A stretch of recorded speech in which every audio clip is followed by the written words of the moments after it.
খালিদ বিন ওয়ালিদ যখন যুদ্ধের জন্য রওনা দিতেন তখন দুনিয়াবি অস্ত্রের উপর ভরসা থাকতো না আল্লাহর শক্তি সামর্থ্য? বদরে দেখেছে ফেরেশতা এসে সহযোগিতা করে, উহুদে দেখেছে ফেরেশতা এসে সহযোগিতা করে, খন্দকে দেখেছে ফেরেশতা এসে সহযোগিতা করে। তাহলে আর ঈমান কোন লেভেলের যে আমি যদি হকের উপর থাকি ফেরেশতা আসবেই? কিন্তু আমার ঈমানই নাই, তাহলে তো ভোটের মাধ্যমে ক্ষমতায় যেতে হবে। বোঝেননি? ঈমান, আল ঈমান বিল গায়ব নাই। আর কোরআনে বলা আছে সমগ্র বাংলাদেশের ক্ষমতা অর্জনের কথা নয়, সারা পৃথিবীর ক্ষমতা অর্জন করা সম্ভব। সারা পৃথিবীর ক্ষমতা অর্জন করা সম্ভব। শুধু একদল মানুষ দরকার যাদের ঈমান বিল গায়ব ইয়াকিনের লেভেলে, পরকালের জন্য কাজ করবে আল্লাহর সাহায্যের অপেক্ষায়, উইদাউট এনি কম্প্রোমাইজ, কোনো কম্প্রোমাইজ ছাড়া, কোনো ছাড় ছাড়া। কেন? তাদের বিশ্বাসের স্তর ওই লেভেলের, ঈমান বিল গায়ব সাহাবীদের লেভেলের। যে ঈমান বিল গায়ব আল্লাহ মুসা আলাইহিস সালাতু ওয়াস সালামকে শিখিয়েছিলেন, মুসা আলাইহিস সালাতু ওয়াস সালামকে বাস্তবে হাতে কলমে আল্লাহ সুবহানাহু ওয়া তাআলা শিখিয়েছে। আপনি বিশ্বাস করেন, আপনি বানু ইসরাইলের ঘটনা পড়ে দেখেন, ইতিহাস ঘেটে দেখেন, আজকের মুসলমানেরা আজকের আমেরিকা এবং ইসরায়েলের সামনে যতটা অসহায় এবং দুর্বল, মুসলমান বহু দূরের কথা, আজকের গাজার মানুষ আজকের আমেরিকা এবং ইসরায়েলের সামনে যত দুর্বল, তার চাইতে হাজার গুণ শতগুণ দুর্বল ছিল বানু ইসরাইলরা, তার চাইতে হাজার গুণ শতগুণ দুর্বল ছিল আল্লাহর নবী মুসা ফেরাউনের শক্তি সামর্থ্যের কাছে, ফেরাউনের ক্ষমতার কাছে। তাহলে মুসা কি দিয়ে বিজয় অর্জন করেছে? দুনিয়ার লজিক দিয়ে নয়, দুনিয়ার কার্যকরণের সূত্র দিয়ে মুসার বিজয় অসম্ভব, সম্ভব নয়। মুসা যদি চেষ্টা করে যে আমি দুনিয়াবি মাধ্যমে বিজয় অর্জন করব, তাহলে ফেরাউনের সাথে কম্প্রোমাইজ করতে হবে, কোনো রাস্তা নাই। মুসা যদি মনে করে আমি দুনিয়াবি মাধ্যমেই ফেরাউনের সামনে বিজয় অর্জন করব, তাহলে কম্প্রোমাইজ ছাড়া মুসার কোনো রাস্তা নাই। কেন? মুসা অসহায়, মুসা দুর্বল, কোনো ক্ষমতা নাই, কোনো সামর্থ্য নাই। তাহলে মুসা বিজয় অর্জন করেছে কি দিয়ে? আল ঈমান বিল গায়বের উপর ইয়াকিনের লেভেলের বিশ্বাস। কেন? মুসা জানে আল্লাহ কে, আল্লাহর শক্তি কি, আল্লাহর ক্ষমতা কি, আর এটাই আল্লাহ মুসাকে শিখিয়েছে। বলছে মুসা তোমার হাতে কি? তো লাঠি, লাঠি ছেড়ে দাও, সাপ হয়ে গেছে, আবার ধরো, লাঠি হয়ে গেছে। তাহলে দুনিয়ার লজিকে এটা লাঠি, আল্লাহ সুবহানাহু ওয়া তাআলা মুসাকে শিখাচ্ছেন দুনিয়ার মানুষ মনে করবে এটা লাঠি, কিন্তু আমার ক্ষমতা সেকেন্ডে আমি এটাকে সাপ পরিণত করে দিতে পারি। তাহলে বিশ্বাস রাখতে হবে তোমাকে কার ওপর? আল্লাহর ক্ষমতার উপর। এটা শিখো, প্র্যাকটিক্যাল লাইফে প্রতিদিন শিখো। এতদিন যাবৎ যেই লাঠি নিয়ে তুমি চলাফেরা করলা, যেই লাঠি দিয়ে তুমি পাতা পাড়তা, যেই লাঠি দিয়ে তুমি লাফ দিয়ে খাল পেরিয়ে যেতা, ওই লাঠিকে আল্লাহ সাপ বানিয়ে দিল, দেখো তোমার চোখের সামনে। তাহলে তোমার ভরসা দুনিয়ার লজিকের উপর নয়, কার ক্ষমতার উপর? আল্লাহর ক্ষমতার উপর। এটা মুসা আলাইহিস সালামকে প্র্যাকটিক্যালি আল্লাহ শিখিয়েছে। মুসা আলাইহিস সালাম প্র্যাকটিক্যালি এটাই শিখেছেন যে আমার আজীবন যেই লাঠি দিয়ে আমি চলাফেরা করতাম, সফর করতাম, ওই লাঠিকে আল্লাহ সেকেন্ডে সাপ করে দিচ্ছে। তাহলে এই আল্লাহর সহযোগিতা যদি আমার সাথে থাকে, যে কোনো কিছু হতে পারে। দুনিয়ার উপর ভরসা করে লাভ নাই, একমাত্র আল্লাহর উপরই ভরসা করতে হবে, এটা উনি শিখেছেন। এবং জাদুকরেরা যে মুসা আলাইহিস সালাতু ওয়াস সালামের লাঠিকে সাপ হওয়া দেখে সিজদা দিল, ওইটার পিছনেও কারণ ছিল এটা যে জাদুকরেরাও কিন্তু তাদের দড়ি ছেড়েছিল, তাদের লাঠি ছেড়েছিল, ওগুলো কিন্তু সাপ হয়েছিল। হাজার হাজার টপ লেভেলের বড় বড় জাদুকর উপস্থিত হয়েছিল, যাদের হাতের লাঠি এবং দড়িও সাপে পরিণত হয়েছিল। যেই সাপ, হাজার হাজার সাপ দেখে মুসা আলাইহিস সালামও ভয় পেয়ে গেছিল। তো ওরা ওদের দড়িকে সাপ বানানোর পরও কেন সিজদা দিল?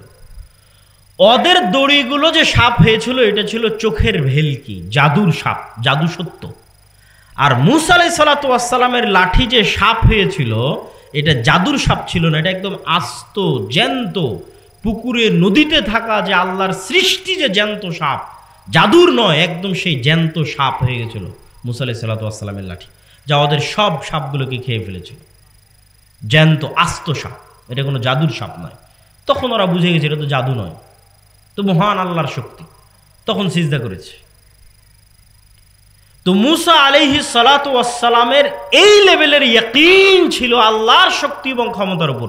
ফলত মুসা আলাইহিস সালামকে ফেরাউনের সাথে কোনোদিন কম্প্রোমাইজ করেছে? করে। মুসা আলাইহিস সালাতু ওয়াস সালাম এইটা জানতেন না যে তাকে বাঁচানোর জন্য আল্লাহ সমুদ্রের রাস্তা তৈরি করে দিবেন, কিন্তু এই ইয়াকিন ছিল যে আল্লাহ কিছু না কিছু করবেন। তো আল্লাহ সুবহানাহু ওয়া তাআলা সমুদ্রের রাস্তা তৈরি করে দিয়েছে। তো মুসলমানদের ওই লেভেলের ইয়াকিন নাই। মুসলমানেরা মনে করে নিয়েছে যে বস্তুবাদী সবকিছু, সেকুলারিজমই সবকিছু, অতএব কম্প্রোমাইজ করে আমাদেরকে ক্ষমতায় যেতে হবে। বরং ঈমান ঠিক রেখে মজবুতভাবে কাজ করলে আল্লাহর সাহায্য যে আসতে পারে এই বিশ্বাস নাই। কেন ফেরেশতার উপর বিশ্বাস নাই? কয়জন বিশ্বাস করে ফেরেশতার উপর? সবাই বুকে হাত দিয়ে বলুক যে সে বিশ্বাস করে ফেরেশতার উপর।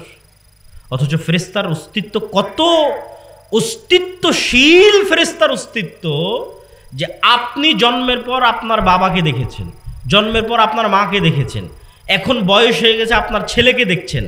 তো আপনার ছেলের অস্তিত্ব যত সত্য আপনার কাছে, আপনার মা এবং পিতার অস্তিত্ব যত সত্য আপনার কাছে, তার চেয়ে বেশি সত্য আপনার সাথে ফেরেশতার অস্তিত্ব। কেন জানেন? আদম আলাইহিস সালাতু ওয়াস সালাম জন্মগ্রহণের পর তার বাপকেও দেখেনি, জন্মগ্রহণের পর তার সন্তানকেও দেখেনি। আদম আলাইহিস সালাতু ওয়াস সালাম সৃষ্টির পর তার স্ত্রীকেও দেখেনি। আদম আলাইহিস সালাতু ওয়াস সালাম সৃষ্টির পর সর্বপ্রথম ভিন্ন জগতের দুইটা প্রাণীকে দেখেছে, একটা জিন আর একটা ফেরেশতা। তা আমরা তো আদমেরই সন্তান, আমি মনে হয় বুঝাতে পারলাম না। তাহলে মানুষ দুনিয়াতে আসার আগে সবার আগে মানুষকে দেখেছে না সবার আগে কাকে দেখেছে? ফেরেশতার জিনকে দেখেছে, ফেরেশতার শয়তানকে দেখেছে। তাহলে আমরাও যখন মায়ের পেট থেকে জন্ম নিয়েছি তখন আমাদের সাথে একটা ফেরেশতা আছে, একটা জিন আছে। এটা আমার মায়ের অস্তিত্বের চাইতে বেশি সত্য, এটা আমার পিতার অস্তিত্বের চাইতে বেশি সত্য। কেন আমার আদি পিতা ইব্রাহিম সৃষ্টির পর সর্বপ্রথম ফেরেশতার জিন দেখেছে। কিন্তু এরা ভিন্ন জগতের প্রাণী, আমরা হচ্ছে 3D জগতের প্রাণী। আমাদের নিম্ন জগতের প্রাণী আছে, 2D জগতের প্রাণী, ওরা আমাদের মতো দেখে না। যেটা আমি বললাম, কুকুর আমাকে আমার মতো দেখে না, সাপ আমাকে আমার মতো দেখে না। আমার এই চেহারা যেই রকম এইরকম সাপ দেখতে পারে না, ও 2D, মানে 2 ডাইমেনশনে বসবাস করে, সামান্য ভিন্ন স্টাইলে সে আমাদের চিনতে পারে। তো আমরা 3D, 4D, 5Dতে যদি কেউ থাকে আমরা দেখতে পাবো না, সম্ভব নয় আমাদের পক্ষে দেখা, ওই লেভেলে দেখা সম্ভব নয়। কিন্তু পৃথিবীতে তাদের অস্তিত্ব আছে। আর পুরো কোরআন আল্লাহ সুবহানাহু ওয়া তাআলা শয়তান এবং ফেরেশতা দিয়ে পরিপূর্ণ করে রেখেছে। রাসূলুল্লাহ সাল্লাল্লাহু আলাইহি ওয়াসাল্লামের হাদিস শয়তান এবং ফেরেশতা দিয়ে পরিপূর্ণ। আপনারাও আপনাদের বাস্তব জীবনে পরীক্ষা করে দেখেন যে আমাদের বন্ধুত্ব কার সাথে বেশি? আমাদের বন্ধুত্ব শয়তানের সাথে বেশি, আমাদের বন্ধুত্ব ফেরেশতাদের সাথে নাই। অথচ আমাদের সাথে 2 জন বন্ধু সব সময় আছে। বাস্তবে যদি একদম রিয়াল প্র্যাকটিক্যাল লাইফে যদি আপনি শয়তান আর ফেরেশতার অস্তিত্ব বুঝতে চান, তাহলে 2টা পরীক্ষা করতে পারেন। আপনাকে 2টা পরীক্ষা দিলাম করার জন্য, যেই 2টা পরীক্ষা বাস্তবে পরীক্ষা করার মাধ্যমে আপনি দেখবেন যে হ্যাঁ পৃথিবীতে শয়তানের অস্তিত্ব আছে, বাস্তবে পরীক্ষা করে দেখবেন যে হ্যাঁ পৃথিবীতে ফেরেশতার অস্তিত্ব আছে এবং আপনার মা বাবার অস্তিত্বের চাইতে বেশি সত্য। সেই 2টা পরীক্ষা কি? চলেন 1 নাম্বার শয়তানের পরীক্ষা দেখি, যে আমরা বাস্তবে টেস্ট করব যে শয়তান আছে। কোনো একদিন খুব শক্ত নিয়ত নিয়ে, দীর্ঘ প্রস্তুতি নিয়ে 2 রাকাত সালাত আদায় করবেন, অজু করে সুন্দর জামা গায়ে দিয়ে নির্জন ঘরে। যেই 2 রাকাত সালাতে সর্বোচ্চ চেষ্টা করবেন যেন আল্লাহর কথা ছাড়া আর কোনো কথা মনে না পড়ে। যেই সর্বোচ্চ চেষ্টা সম্ভব আপনার দ্বারা সেই সর্বোচ্চ চেষ্টা করবেন। ওই সর্বোচ্চ চেষ্টার স্তরে গিয়ে যখন আপনি হাত বুকে বেঁধে দাঁড়াবেন সালাতের জন্য, খুব শক্ত নিয়ত নিয়ে যে আজকের 2 রাকাত সালাতে আল্লাহর কথা ছাড়া আর কোনো কথা মনে আসবে না। আপনি এত সজাগ থাকার পরও, জেগে থাকার পর, আপনি জেগে আছেন, সজাগ আছেন, সিদ্ধান্ত নিয়ে আছেন যে আল্লাহর কথাই মনে থাকবে, তারপরও দেখবেন 5 সেকেন্ডের মধ্যেই আপনার দুনিয়ার চিন্তা শুরু হয়ে গেছে। এবং 5-10 সেকেন্ড চলার পর হঠাৎ করে আপনার মনে হচ্ছে আরে আজকের সালাত তো আমি সিদ্ধান্ত নিয়ে শুরু করেছিলাম যে দুনিয়ার কথা মনে করব না, কিভাবে মনে পড়ে গেল? তাহলে আপনার শরীরের মধ্যে একটা আপার লেভেলের মেশিন আছে, অনেক উন্নত প্রযুক্তির মেশিন। এইটা এই মোবাইল নয়, কেন এই মোবাইল দিয়ে মানুষের সাথে মানুষের যোগাযোগ হয়, এর চাইতে কত হাজার লক্ষ কোটি গুণ ডেভেলপড মেশিন মানুষের শরীরের মধ্যে রাখা আছে, যেটা সায়েন্সের টেকনোলজির পক্ষে ধরা সম্ভব নয়, ওই মেশিন কেন এত আপার লেভেলের? ওই মেশিন শুধু মানুষের সাথে যোগাযোগ তৈরি করে না, ওই মেশিন ভিন্ন জগতের দুইটা প্রাণীর সাথে যোগাযোগ তৈরি করে, শয়তান এবং ফেরেশতার সাথে যোগাযোগ তৈরি করে। সেটা হচ্ছে মানুষের কলব, সেটা মানুষের মন, সেটা মানুষের হৃদয়, সেটা মানুষের নফস, সেটা মানুষের রূহ।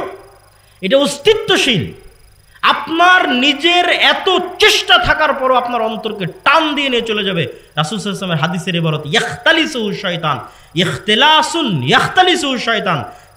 সালাতে দাঁড়ালে মানুষের অন্তরকে শয়তান এভাবে চিনিয়ে নেয়। এটা তো আপার লেভেলের মেশিন, এর সাথে দুই জগতের দুই প্রাণীর যোগাযোগ আছে, ফেরেশতার যোগাযোগ আছে, শয়তানের যোগাযোগ আছে। বাস্তবে পরীক্ষা করে দেখবেন যে আপনার কন্ট্রোলের বাইরে যায় কিনা, আপনি কন্ট্রোলে রাখতে পারেন কিনা, তখন বুঝবেন যে না, শয়তানের অস্তিত্ব আছে। এবার ফেরেশতার অস্তিত্ব কেমনি বুঝবেন? প্র্যাকটিক্যাল লাইফে চেষ্টা করে যে ফেরেশতার অস্তিত্ব বুঝতে চাই। ফজরের সালাতে ঘুম থেকে ওঠার জন্য কত মোবাইলের অ্যালার্ম দিচ্ছেন, তাই না? এবার আপনাকে আমি দেখাবো ফেরেশতা আপনাকে ঘুম থেকে উঠিয়ে দিবে ফজরের সালাতে, ফেরেশতার অস্তিত্ব প্রমাণের জন্য। ফেরেশতা আপনাকে ফজরের সালাতে ঘুম থেকে উঠিয়ে দিবে।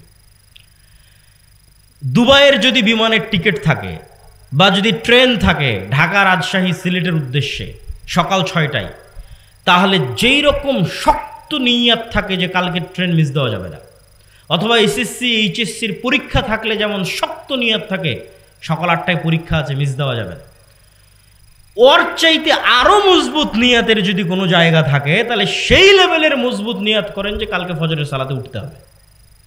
আমি যদি বুঝাতে না পারি সেটা আমার ব্যর্থতা। তথা বিমান ধরার লেভেলের যেই নিয়ত, ট্রেন ধরার লেভেলের যেই নিয়ত, পরীক্ষার হলের পরীক্ষা ধরার যেই লেভেলের নিয়ত, তার চাইতেও যদি বেশি লেভেলের কারো নিয়ত করার সক্ষমতা থাকে তাহলে সে নিয়ত করুক যে কাল সকালে ফজরে উঠতে হবে। কোনো অ্যালার্ম দেওয়ার দরকার নাই, কোনো মানুষকে বলার দরকার নাই যে আমাকে ফজরে ঘুম থেকে উঠিয়ে দিও, কোনো বাবা মা বন্ধু বান্ধব কাউকে বলার দরকার নেই। কেন? পৃথিবীতে তো আল্লাহর ফেরেশতা আছে। আপনি কেন বিশ্বাস করেন না যে পৃথিবীতে আল্লাহর ফেরেশতা আছে? আল্লাহর ফেরেশতা আছে। 24 ঘন্টা মুমিন বান্দাদের সহযোগিতা করার জন্য আল্লাহর ফেরেশতা আছে, 24 ঘন্টা। আপনি শক্ত নিয়ত করে ঘুমিয়ে যান, আপনাকে ঘুম থেকে উঠিয়ে দেওয়ার জন্য আপনার কাঁধের পাশে ফেরেশতা বসে আছে, ও তো উঠিয়ে দিবে। কিভাবে উঠিয়ে দিবে সেটা ফেরেশতার দায়িত্ব। আপনি পরীক্ষা করে দেখেন কেমনে আপনাকে ফেরেশতা উঠিয়ে দেয়, তার জন্য কিভাবে পরিবেশ তৈরি করবে সেটাও ফেরেশতার দায়িত্ব। এরা নূর। পৃথিবীর সব কাজের আড়ালের যে পর্দা আছে সেই পর্দা হচ্ছে ফেরেশতা। এটা চোখে দেখা যায় না, এটা বাস্তবে প্র্যাকটিক্যাল লাইফে ফিল করেন। আপনাকে ঘুম থেকে উঠানোর জন্য এখন আপনার বাচ্চাকে কাঁদাবে, আপনাকে ঘুম থেকে উঠানোর জন্য এখন বিদ্যুৎ চলে যাবে, আপনাকে ঘুম থেকে উঠানোর জন্য জোরে ঝাপটা বাতাস এসে আপনার বাড়িতে লাগবে, আপনাকে ঘুম থেকে উঠানোর জন্য কোথাও আপনাকে মশা কামড় দিবে, কি আপনাকে ঘুম থেকে উঠানোর জন্য সরাসরি এতদিন কোনোদিন ফজরের আজান আপনার কানে যেত না, আজকে ফজরের আজান আপনার কান দিয়ে ঢুকে একদম হৃদয়ে গিয়ে লাগাবে, সেটা করার জন্য আল্লাহর ফেরেশতা আছে। আপনি সকালে ঘুম থেকে উঠে যাবেন। আল্লাহর ফেরেশতার অস্তিত্ব রিয়েল লাইফে যদি অনুভব করতে চান, একটা কাজ দিলাম, তো ফেরেশতাদের সাথে বন্ধুত্ব করতে হবে, শয়তানের সাথে নয়। ফেরেশতাদের সাথে বন্ধুত্ব এবং শয়তানের সাথে বন্ধুত্ব দুটো পরস্পর বিপরীত। কোরআনে হাদিসে এই পরস্পর বিপরীতে পরিপূর্ণ। বাড়িতে প্রবেশের সময় বলছেন আসসালামু আলাইকুম, তাহলে শয়তান পালিয়ে যাবে, কে ঢুকবে? ফেরেশতা ঢুকবে। একটা আর একটার বিপরীত। যেখানে শয়তান আছে ওখানে ফেরেশতা নাই, যেখানে ফেরেশতা আছে ওখানে শয়তান নাই। খাওয়ার সময় বিসমিল্লাহ বলবেন না, তাহলে কে খাবে? শয়তান খাবে। আর বলবেন তাহলে ফেরেশতার সাথে থাকবে, বরকত এবং রহমত হবে। এরকম একটা আর একটার বিপরীত। ফেরেশতারা হচ্ছে পুত পবিত্র। আপনি যত বেশি ওযু অবস্থায় থাকবেন তত আপনি দুনিয়াতে মানুষ, কিন্তু আপনি ফেরেশতা। মানে আপনি ফেরেশতার লেভেলে পৌঁছে যাচ্ছেন দুনিয়াতে মানুষ হিসেবে থেকে। কেননা সব জায়গায় নূর তৈরি হচ্ছে, আমল নূর তৈরি করে। এই নূর কিয়ামতের মাঠে দেখা যাবে, কবরে দেখা যাবে। বাস্তবে আমল নূর তৈরি করে এবং নূরের মাধ্যমে আমল আসমানে উঠে যায়। ইলাইহি ইয়াসআদুল কালিমুত তাইয়্যিব, প্রত্যেকটা আমল নূরের মাধ্যমে আসমানে উঠে যায়। আপনি আমল করবেন, নূর তৈরি হবে, নূর। ওযু করবেন, নূর তৈরি হবে। এই নূর কিয়ামতের মাঠে দেখা যাবে, প্রজ্বলমান থাকবে মানুষের নূর। এবং আপনার নূর দিয়েই সিরাতে মুস্তাকিমে আপনি দ্রুত গতি তৈরি হবে, কবরের অন্ধকার আলোকিত হবে। সম্মানিত উপস্থিতি, তাহলে শয়তান এবং ফেরেশতা পরস্পর বিপরীত সৃষ্টি, এবং একটা আর একটার শত্রু হিসেবে কাজ করে। মানুষের সিদ্ধান্ত নেওয়ার দায়িত্ব, মানুষ ফেরেশতার সাথে বন্ধুত্ব স্থাপন করবে না শয়তানের সাথে বন্ধুত্ব স্থাপন করবে। যদি ফেরেশতার সাথে বন্ধুত্ব স্থাপন করে, নেককার বান্দাদের অন্তর্ভুক্ত হয়ে ফেরেশতাদের চেয়েও শ্রেষ্ঠ হয়ে যাবে, ফেরেশতাদের চেয়েও শ্রেষ্ঠ স্তরে পৌঁছে যাবে, কেননা মানুষ তো এমনি ফেরেশতাদের চেয়ে শ্রেষ্ঠ। তাহলে কিছু আমলের কথা আপনারা মনে রাখবেন, অসংখ্য আমল আছে, কিন্তু কিছু আমলের কথা মনে রাখবেন। যেমন দুই একটা উদাহরণস্বরূপ বলি। শুক্রবারের দিন যখন মানুষ মসজিদে প্রবেশ করে, তখন মসজিদের দরজায় ফেরেশতা বসে থাকে এবং নাম লিখতে থাকে কত মানুষ আসবে। খতিব সাহেব খুতবা শুরু করার আগ পর্যন্ত, মিম্বারে ওঠার আগ পর্যন্ত ফেরেশতারা লিখতে থাকে। আর যখন খতিব সাহেব খুতবা দেওয়া শুরু করে, তখন ফেরেশতারা তার লেখা বন্ধ করে দিয়ে খতিব সাহেবের বক্তব্য শ্রবণ করা শুরু করে। পৃথিবীতে একদল ফেরেশতা আছে যারা সাইয়ারুন, ভ্রমণ করতে থাকে, কোথায় মানুষ আল্লাহর নাম উচ্চারণ করছে সেখানে গিয়ে তারা একসাথে ঘিরে ধরে এবং বসে, এবং সেখানে আসমান থেকে সাকিনা, রহমত এবং বরকত অবতীর্ণ হতে থাকে। যেমন আমরা যদি আল্লাহর সন্তুষ্টির জন্য এখানে একত্রিত হয়ে থাকি, তাহলে এখানে অন্য যে কোনো স্বাভাবিক সময়ের চেয়ে এখন ফেরেশতা বেশি আছে না কম আছে? এখন ফেরেশতা এখানে বেশি আছে, অন্য যে কোনো স্বাভাবিক সময়ের চেয়ে এখন এখানে ফেরেশতা বেশি আছে। রাসূলুল্লাহ সাল্লাল্লাহু আলাইহি ওয়াসাল্লাম ফেরেশতাদের বিষয়ে এরকম অসংখ্য হাদিস বলে গেছেন বিভিন্ন আমলের ক্ষেত্রে। যেমন কেউ যদি তার অসুস্থ ভাইকে দেখতে যায়, তাহলে তার জন্য ফেরেশতা ইস্তেগফার এবং ক্ষমা প্রার্থনা করতে থাকে। কেউ যদি সালাত আদায় করে সালাতের জায়গায় যতক্ষণ বসে থাকে জিকির আজকার তাসবিহ তাহলিল পাঠ করবে, ততক্ষণ ফেরেশতা তার জন্য দোয়া করতে থাকবে। যারা সালাতে প্রথম কাতারে দাঁড়ায় তাদের জন্য ফেরেশতা দোয়া করতে থাকে। এরকম অসংখ্য হাদিস আছে।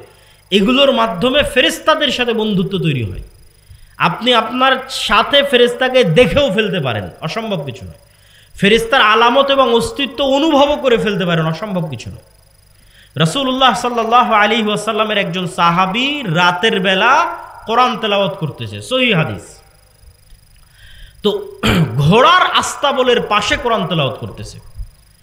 তো কোরআন তেলাওয়াতে ঘোড়া এমনভাবে লাফানো শুরু করেছে যে ওই সাহাবী বলছে যে আমার বাচ্চার উপর ঘোড়া উঠে যেতে পারে, এই ভয়ে আমি তেলাওয়াত বন্ধ করে দিলাম। ঘোড়া যখন থেমে গেল, আবার তেলাওয়াত শুরু করলাম, আবার থামিয়ে দিলাম, আবার তেলাওয়াত শুরু করলাম। 3 বার এই ঘটনা ঘটার পর আমি আর তেলাওয়াত করলাম না। পরের দিন রাসূল সাল্লাল্লাহু আলাইহি ওয়াসাল্লামকে এসে বললাম ঘটনা এই। রাসূল সাল্লাল্লাহু আলাইহি ওয়াসাল্লাম বললেন, তোমার তেলাওয়াতে ফেরেশতারা একত্রিত হয়েছিল। আল্লাহু আকবার। ওই ফেরেশতাদেরকে ঘোড়া দেখতে পাচ্ছিল, এই জন্য সে লাফাচ্ছিল।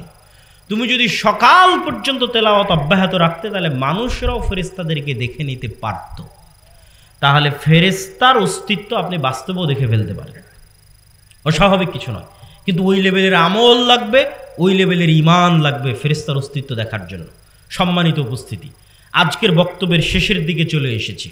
আপনাদের ধৈর্যচ্যুতি ঘটার আগেই বক্তব্য শেষ করব। অতএব অনুরোধ করব, যারা বসে আছেন তারা হাঁটা চলা উঠা বসা না করে মনোযোগের সাথে ন্যূনতম যতটুকু এই বক্তব্য থেকে আপনাদের উপকার হবে সেই উপকার গ্রহণ করার চেষ্টা করুন। আমরা আলোচনা করছি ঈমান বিল গায়েব, অদৃশ্যের উপর বিশ্বাস। চোখে দেখা যায় না এমন জিনিসের উপর বিশ্বাস। তো চোখে দেখা যায় না এমন জিনিসের একটা বড়, আল্লাহ ঈমানের লিস্টে আল্লাহর পরে 2 নম্বরে রেখেছে কাদেরকে? মালায়েকা, ফেরেশতাদেরকে।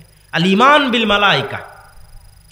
রাসূল সাল্লাল্লাহু আলাইহি ওয়াসাল্লাম বলছেন, দাজ্জাল সমগ্র পৃথিবীতে বিচরণ করবে, কিন্তু মক্কা মদিনায় যখন প্রবেশ করতে আসবে, তখন মক্কা মদিনার প্রত্যেকটা দরজায় উন্মুক্ত তরবারি হাতে ফেরেশতাদেরকে পাবে। তো ফেরেশতাদের অস্তিত্ব ভুয়া না বাস্তব অস্তিত্বশীল? বাস্তব অস্তিত্বশীল, ভুয়া নয়। এবার দ্বিতীয় আর একটা ঈমানের সংক্ষিপ্ত কথা বলবো, আল ঈমান বিল আখিরাহ, পরকালের উপর বিশ্বাস। আমরা মুখে বলি যে আমরা পরকালে বিশ্বাস করি, বাস্তবে কেউ পরকালে বিশ্বাস করে না। পরকালের বিশ্বাস ইয়াকিনের লেভেলে নয়। ফলত দেখবেন বাস্তব জীবনে আমরা সকল সিদ্ধান্ত দুনিয়াকে কেন্দ্র করে গ্রহণ করি। একজন 5 ওয়াক্ত নামাজি ব্যক্তিও দুনিয়াকে কেন্দ্র করে সিদ্ধান্ত গ্রহণ করে। একজন সিয়াম পালনকারী ব্যক্তিও দুনিয়াকে কেন্দ্র করে সিদ্ধান্ত গ্রহণ করে। কেননা তার পরকালের উপর বিশ্বাসের মাত্রা ইয়াকিনের লেভেলে নয়।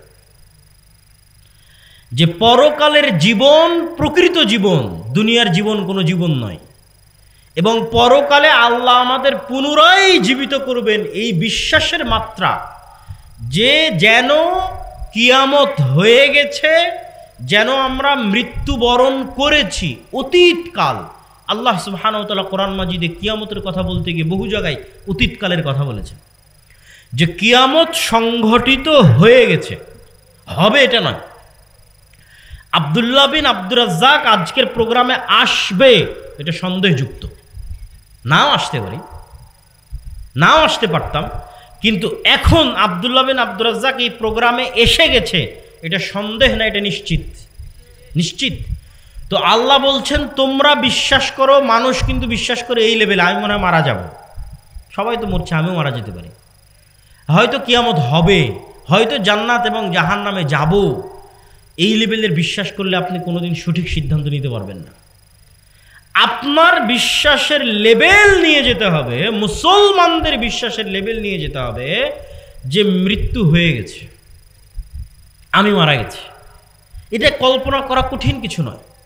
দেখেন আজকে 2025 সাল, আমরা এখানে যদি গড়ে 20, 30, 40 বছরের মানুষ বসে থাকি, তাহলে 2100 সালে, 2099 সালে আমরা কেউ পৃথিবীতে নাই, কেউ নয়।